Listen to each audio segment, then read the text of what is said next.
یہ علماء کی ذمہ داری تھی کہ مصلحتوں سے بالا تر ہو کر دین کے ساتھ کھڑے ہو جائیں، اور میں آپ کو یقین دلاتا ہوں کہ جب آپ دین کے ساتھ کھڑے ہوں گے تو دین آپ کو کبھی گرنے نہیں دے گا۔ لیکن جو دین پر کمپرومائز کریں گے، ابھی میں نے پنجاب میں بیان کیا کہ نعت خواں پڑھتا ہے کہ رضی اللہ عنہ کہنے والے کوئی اور ہوں گے، اسا تک کہنے علیہ السلام علی مولا، اور وہاں نوٹ پھینکے جاتے ہیں۔ تو جو علماء بیٹھے ہیں وہ اسی طرح مجرم ہیں۔ علماء کی ذمہ داری ہے کہ پکڑ کے اس کو اسٹیج سے اتاریں اور قوم کو بتائیں۔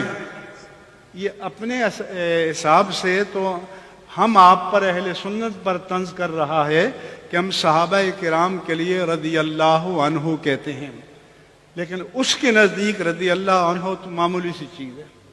یہ حضرت علی کے شایان شان ہی نہیں ہے، یہ کوئی اور لوگ ہیں کہ جو ان کے مطابق اہل بیت سے محبت نہیں کرتے، اور علماء ٹوکتے نہیں ہیں، علماء بتاتے نہیں ہیں۔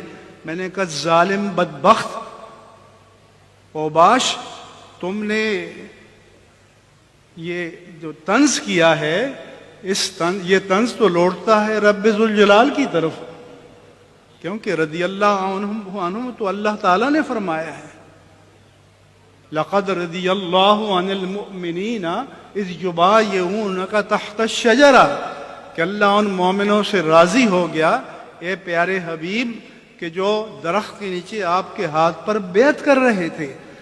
اور یہ صلح حدیبیہ کے موقع پر یہ آیت نازل ہوئی، اور امیر المومنین حضرت علی رضی اللہ تعالی عنہ وکرم اللہ تعالی وجہہ الکریم نہ صرف یہ کہ شریک تھے، بلکہ معاہدہ حدیبیہ لکھنے والے بھی آپ ہی تھے۔ اور پھر اللہ فرماتا ہے کہ والسابقون الاولون من المہاجرین والانصار والذین اتبعوہم بإحسان رضی اللہ عنہم ورضوا عنہ، کہ سابقون الاولون مہاجرین و انصار میں سے، اور جنہوں نے بعد میں احسان کے ساتھ ان کی پیروی کی، ان کا یہ اعزاز ہے، ان کا ٹائٹل ہے، ان کا لقب ہے، ان کی شان ہے۔ اللہ کی رضامندی کوئی معمولی چیز ہے؟ ایسے بازار میں ملتی ہے کسی سپر اسٹور پر؟ تو یہ تو ان کا اعزاز۔ اللہ فرماتا ہے اللہ ان سے راضی ہو گیا اور وہ اللہ سے راضی ہو گئے۔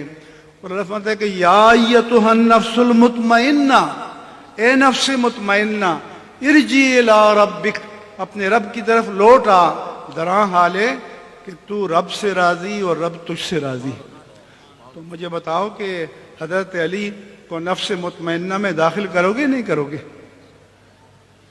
تو ان کا تو اعلیٰ ترین جو درجات ہیں ان میں آئیں گے۔ تو اس لیے جب علماء مصلحت کا شکار ہو جائیں گے تو پھر کمیٹی کے سامنے، چودھری کے سامنے، سیٹھ کے سامنے، شیخ صاحب کے سامنے، پادری صاحب، کیا بیان کروں میں؟ تو اس لیے علماء کو کھڑے ہونا چاہیے۔